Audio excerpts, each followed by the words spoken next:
name is John Bliss, and I became president of APENB, it was at that time, in 1980. When I first graduated from university, I was in New Brunswick briefly, about a year or two, between 1 and 2 years, and then I moved. My job took me to Southern Ontario, and I was there for about 10 years, and I'd moved around a bit. But after about 10 years after my graduation from university, I came back to Fredericton, working with a local consulting firm. It was called Associated Designers and Inspectors at that time. And I went to work with them and spent 14 years in that capacity. And then I moved on and became city engineer in 1979 and spent the rest of my working career in that office. The principals of the firm were involved with the profession, and they encouraged engineers on staff to become involved and supported that involvement, involving with the profession and with the community. It was the sort of the policy and the culture of the firm to be involved with both the profession and the community. And I enjoyed the role. I enjoyed those associations and those connections, and that would explain my eventual election to council and participation in the affairs of the association.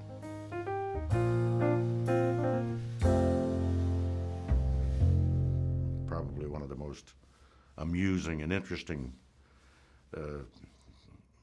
events of my time on council involves the engaging of Andrew's mother, Sheila McLeod. We advertised the position, and our outgoing executive director had shortlisted the applications and gave us a short list of 7, as I recall, 7 people he felt were worth interviewing, and among them was Sheila McLeod, the only female in the short list.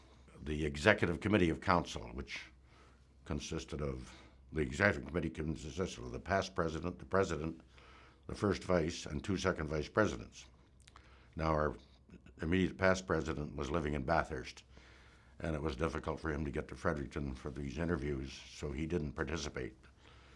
So I, as president, chaired the executive committee for this activity, and we interviewed all 7 applicants, and the short list, we made a short list of 2, and the short list of 2 was an interesting sort of a contrast.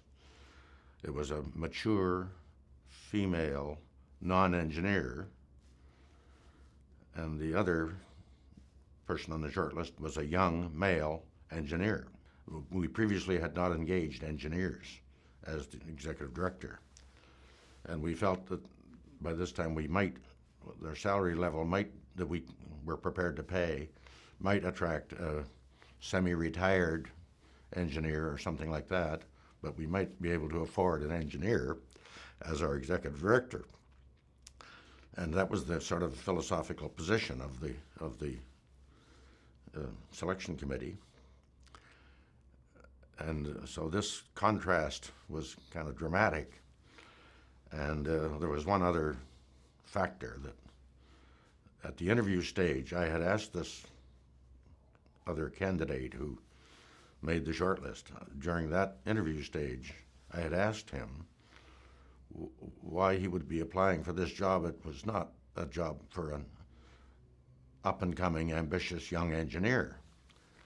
And he was quite articulate, and he gave a pretty good answer that sounded reasonable, but it didn't convince me that he was looking for a fill-in job.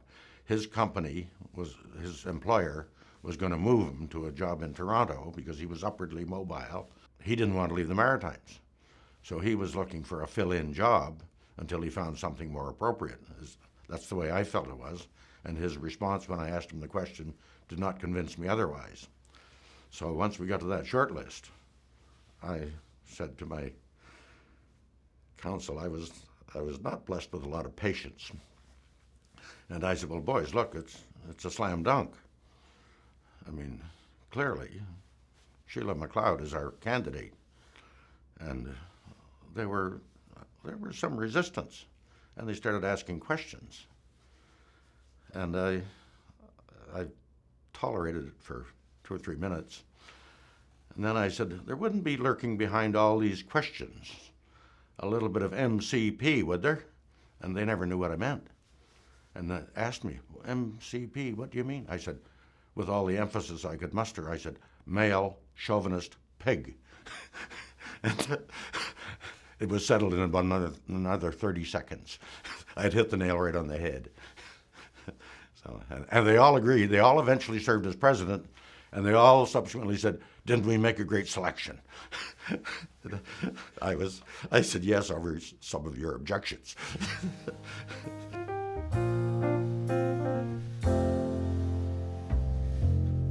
Nobody would suggest that one is perfect, but nothing stands out in my memory as something that should have been handled differently. I felt comfortable with my role, and to me it was a pleasure to work with a very sensible and competent group of people. And I always enjoyed my time on the council of the association. It was a most pleasant experience. And I still have close friendships that were established during that time.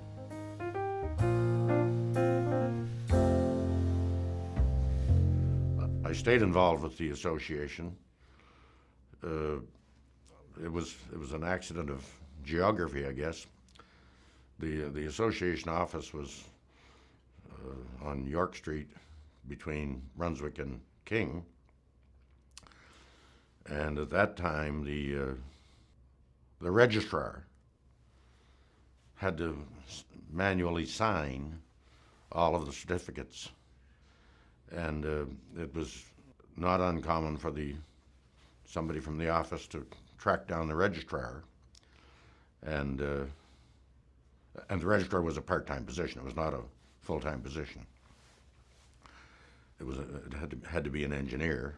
So when I stepped down from the presidency, I was immediately appointed registrar. As I said, it was basically the proximity of the office, the City Hall office and the APENB office at that time were close enough. It was just a short walk to get some documents signed. So that sort of convenience led to my being appointed registrar. And so I served as registrar for, I think it was 35 years.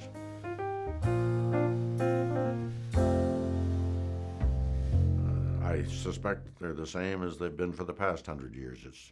It's the competent and sensible management of the affairs of the association, and I see that continuing. I think the association has been well managed and well run these past 100 years, and I certainly expect and hope it will continue to be well managed and well run.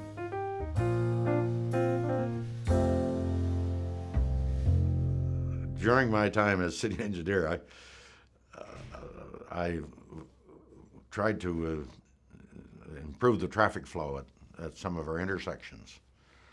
And we would acquire a corner property and put a turning lane, a right turning lane at some of the intersections. And one of my friends nicknamed them bliss lanes.